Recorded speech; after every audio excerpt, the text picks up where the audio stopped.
Un 2, un 2. L'artiste, la création, comme tu dis, ça vient d'un truc, d'un vécu, et puis il faut que ça sorte.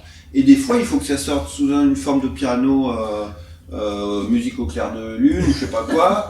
Et une fois, il faut que ça sorte d'une autre manière. On choisit pas forcément, enfin, la forme se choisit toute seule. Tu vas pas dire non, il faut absolument que ce sentiment-là, je le sorte. Alors après, il y a les Deus Ex Machina, Voilà. qui ont une vision extrêmement précise de là où ils veulent aller, et ils savent, voilà. Ah oui, non, mais Deus Ex Machina, au contraire, c'est pas des gens, c'est un truc plus fort que tout le monde. Le Deus. Non, mais il y a des gens qui se prennent pour des dieux, quoi, Ah, voilà, dans ouais, la ouais. mise en scène. Et... Oui, qui disent, non, moi je veux ça comme ça. Exactement mais comme voilà, ça. je trouve Ils que sont c'est même capables de te donner l'intonation qu'il faut que tu prennes à tel moment, et où t'as aucun espace de liberté. Ouais.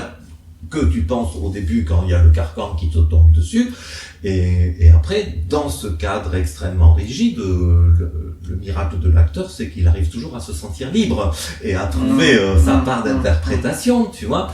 Mais il y a des gens qui savent exactement ce qu'ils veulent au millimètre près, quoi, tu vois. Quand tu me dis de pas me pencher vers la droite plus que ça parce que je disparais de l'écran. Mais c'est très intéressant ça, parce que effectivement, j'ai l'impression qu'il y a deux trucs. Enfin, c'est bien parce que là, on va large, on a un panorama large. Pour résumer, de dire, il y a une création qui se fait presque d'elle-même, c'est-à-dire qu'à un moment donné, c'est le texte, ou si c'est un film, c'est au montage, c'est le film se fait presque lui-même. Et toi, t'es là, ou si t'es avec Ezek ou avec un binôme, de dire, en fait, c'est ça que le film demande, ou c'est ça que le spectacle demande. On peut pas lui... Il y a comment t'appelles ça? Deus Ex Machina. Deus Ex Machina! C'est quoi, c'est du latin? C'est-à-dire Dieu. C'est comme Ben-Hur. Ça veut dire quoi, Deus Ex Machina? Eh ben, Dieu. Dieu fait ce qu'il veut. Oui. En gros, c'est ça. Toi, t'es là, petit humain, tu dis, ah oui, mais moi, je préférais ça. Non, c'est comme ça. Il y a des projets. Mais alors, t'as vraiment l'impression d'être sur le char de Ben-Hur. Et tu as ces 4 chevaux là, c'est des 4 athlètes là, et tu tires un petit peu à droite sur ta reine là, un petit peu à gauche, mais les chevaux t'as l'impression qu'ils vont là où ils veulent quoi. Et toi t'es là pour calculer un peu la courbe dans le virage là, mais nous ne sommes que des humains. C'est ça, il y a le côté waouh. Mais le projet des fois il avance plus vite que toi, tu vois, et il t'amène. Ça c'est magique. Hein. Ah ben c'est une sensation. Voilà. D'être baignure sur son char. Alors ça c'est un truc. Mais et comme tu disais, j'ai pas. C'est très très très pertinent de dire. Il y a aussi des gens qui se prennent pour des dieux. Mais non, mais après il y a aussi des moments où toi tu ne veux pas. Tu veux pas de ça. Et tu vas tout faire pour que non, on revienne là. Et il y a des choses sur lesquelles tu n'acceptes pas de revenir. Parce que tu as écrit certaines choses, et que cette émotion-là, tu veux la communiquer telle que tu l'as ressentie, et s'il y a quelqu'un qui vient écorcher ce que à quoi tu tiens, et ben là c'est un combat jusqu'à la prise de conscience, et bien souvent quand ton affirmation est vraiment pondérée, calculée, et vital, parce que le mec il se produit à ton avis, quoi. Alors du coup, voilà, parce que là on a une cartographie. Si je peux me permettre, là, on était là. Ouais. Tu m'as amené là, et puis je voulais développer ça, mais attends, j'essaie de te faire la cartographie. Donc je redis vite fait, en gros, le Deus Ex Machina, en gros, le truc se fait tout seul, machin, tout ça, on en a déjà parlé. Allez, suivant.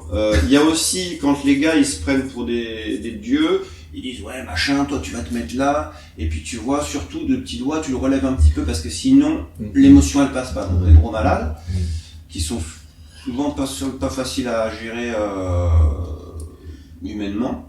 C'est pas, enfin voilà, hein, on a vécu des choses dans les théâtres et dans les coulisses. Voilà, mais ce que tu disais qui est très intéressant, mine de rien, l'acteur, même si on lui dit ne fais pas ça, s'il te plaît. Là, tu casses la scène, là. Le spectacle est foutu si tu fais ça. Puis ils te le disent avec des yeux en plus qui font peur, c'est des gens impressionnants souvent. Et là, t'es là, mais t'as quand même une liberté, mine de rien, l'humain, il paf. Et ça, ça me fait penser, ça me fait, parce que du coup, ou je note, tiens, note, parce que si t'as peur d'oublier. Lars von Trier. Tu vois qui c'est Lars von Oui, Trier? oui. Bon, c'est peut-être pas le meilleur exemple, mais je crois que c'est un bon exemple. Le gars, il est un peu du genre qu'on a dit, le deuxième genre. Et il avait fait en gros, il avait fait un truc justement là-dessus, sur la contrainte. Pour dire, t'écris un roman, là, ça y est? Non, ça y est. T'es en création. Pour dire, il avait fait un truc, lui, justement, il donne des contraintes. Il se prend pour un dieu, et il donne des contraintes. Et il avait fait faire un réalisateur qui avait fait un court-métrage très connu dans les années 60-70, on s'en fout, mais bref, un mec qui est vraiment sur un piédestal avec ce court-métrage. Assez âgé, il est peut-être décédé maintenant, mais à l'époque, il était assez vieux. Il lui avait dit: écoute, mon petit coco, c'est bien ton chef-d'œuvre là que t'as fait, tout le monde en parle encore, il a fait le tour du monde et tout, machin, tout ça, dans les universités, on en parle très bien. Avec ses petits yeux de Danois, comme ça. Il lui avait dit: bah, tu vas le refaire. Voilà, je te le fais, Lars von Trier qui parle, voilà. Tu vas le refaire, mon petit coco. Tu vas le refaire. D'ailleurs, tu vas pas le refaire une seule fois, tu vas le refaire 5 fois. 5 obstructions, ça s'appelle 5 contraintes, quoi, ça veut dire. Tu vas le refaire 5 fois. La première fois, celui-là, je veux qu'il y ait un truc de transparence, et puis je veux qu'il y ait un cigare. Là, la deuxième fois, je veux ça, et puis que ma grand-mère, tu parles un peu de ma grand-mère. Là, enfin, je sais pas les bons exemples, mais en gros, des trucs complètement qui n'avaient pas de sens, justement. Et le gars s'est retrouvé avec ces contraintes-là, il les a acceptées, parce que sinon on n'aurait pas vu celui. Et il a créé 5 nouveaux courts-métrages, qui valent ce qu'ils valent, peu importe, hein, c'est même pas la question. C'est pour dire que c'était pour démontrer que l'artiste, quoi qu'il se passe, même dans un endroit sous une dictature, ou je sais pas quoi, ou même Voltaire à une certaine époque, tu n'as pas le droit de parler du roi, mais tu vas quand même en parler en faisant croire que ça se passe dans un pays musulman, des trucs comme ça. Il y a toujours ce fameux truc de dire que l'artiste crée peut-être plus sous la contrainte. Enfin, certains peuvent penser ça. Je crois pas, faut pas exagérer. Voilà. J'ai fini ma conférence bientôt. Tu veux noter encore des trucs? Non, mais juste voilà. Donc en gros, il y a le truc se fait tout seul par lui, enfin tout seul, mais voilà. Après, il y a le côté le pervers qui dit: tiens, tu vas faire comme ça, machin, je te mets des contraintes, mais finalement, il y a aussi une œuvre d'art qui arrive. Et puis, il y a un truc dont tu as parlé juste à l'instant qui est très important. C'est toi, en tant que créateur, par exemple, d'un texte, ça me fait penser à Antonin Artaud. Je crois que c'est le bon exemple, un bon exemple. Il écrivait des poésies qui, entre guillemets, ne ressemblaient à rien. Ouais. Qui, en tout cas, ne correspondaient pas au code de l'époque. Et il n'a pas plié, le gars. Il y a une correspondance avec les éminences de l'époque, qui étaient directeurs de la Revue de France, ou je sais pas quoi. Tu vois, moi je sais ce que c'est la poésie, les critiques littéraires, machin, tout ça. Donc un des plus grands, je sais plus comment il s'appelait, et il lui disait: non, moi ce que j'ai écrit, il envoyait ses textes à ce gars-là, il lui disait: voilà, qu'est-ce que vous en pensez? Et le gars il disait: bon, ça bof, c'est pas terrible. Il renvoyait toujours les mêmes textes, il disait: non, moi je vous dis que c'est bien. C'est chaud. Donc ça me faisait penser à ça, juste pour étaler ma science. Lars von Trier, Antonin Artaud, pardon. Et alors tes petites notes: amener plus haut que soi-même. Voilà. Après, tu tombes sur des metteurs en scène